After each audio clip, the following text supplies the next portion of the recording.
talked about the agenda, Joyce Beatty said, "Why don't you come to Columbus?"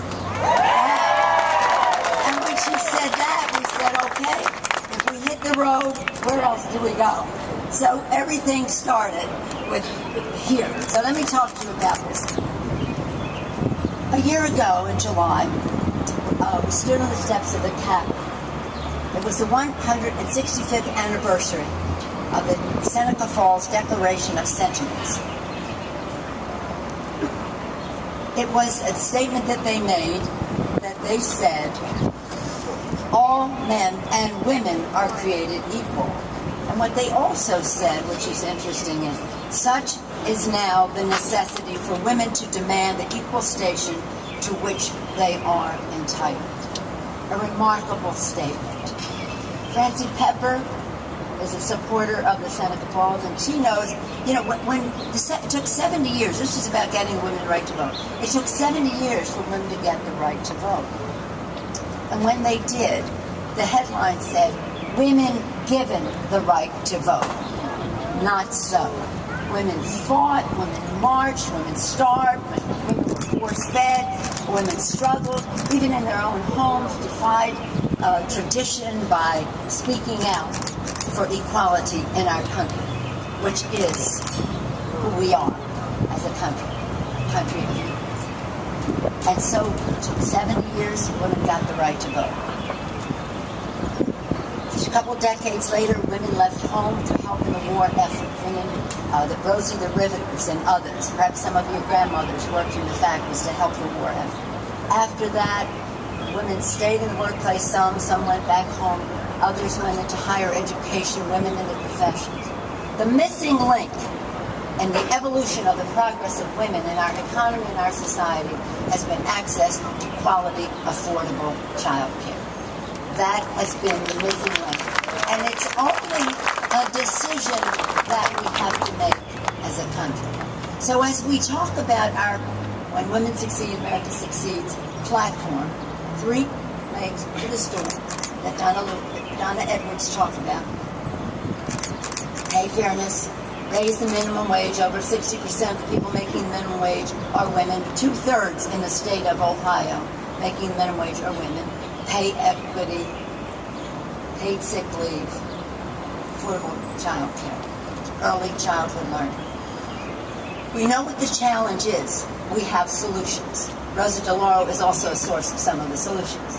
She has introduced over and over again for many years the Paycheck Fairness Act.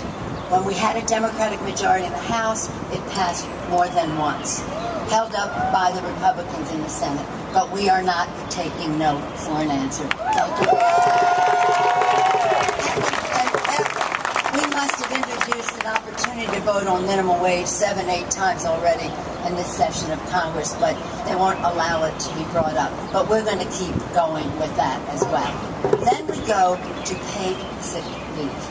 Again, Rosa DeLauro has the Family Act in the House, companion bill, Senator Gillibrand in the Senate, the Family Act for insurance for paid sick leave. We're very proud, many of us who were in Congress at the time, and Rosa was in the lead on this, for the family and medical leave. 100 million times the American people have taken advantage of family and medical leave. 100 million times. But it isn't paid in many cases, and we have to make it so to be right for America's working families.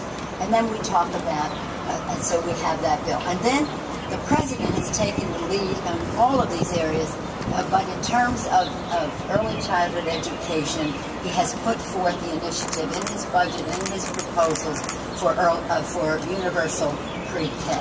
And that is really important. He also knows we have to go earlier with tax credits for child care from the earliest age, from that little baby on, because children are learning from day one. Children learning, parents earning. It's a good combination. So as we've gone around, at first we were going around listening to say, what would unleash your power, woman, in your words? Not what we think, but what you tell us. What makes a difference to you? And these are the 3 legs to the stool.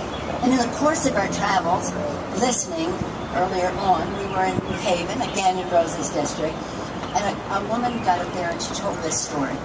She said, I was asked to tell my story about how I, as a single mom with a single mom without a job, all the challenges which are familiar. But I decided to go beyond that and tell you what I see. Because now I have a job. I'm confident. My children are cared for. But my job is a school bus driver. And I know what's going to happen every day. I'm going to pull up to the curb. I'll see a mom with tears in her eyes. With tears in her eyes. And I know what's going to happen. She's going to put a sick child on the bus. Because she has absolutely no choice. If she asks for a day off from work, she's docked pay. She can't afford it. She's barely keeping things together as it is. If she asks for a day off too many times, she not only has her pay docked, she has her job docked. She's out of work. She has no paid sick leave, not one day.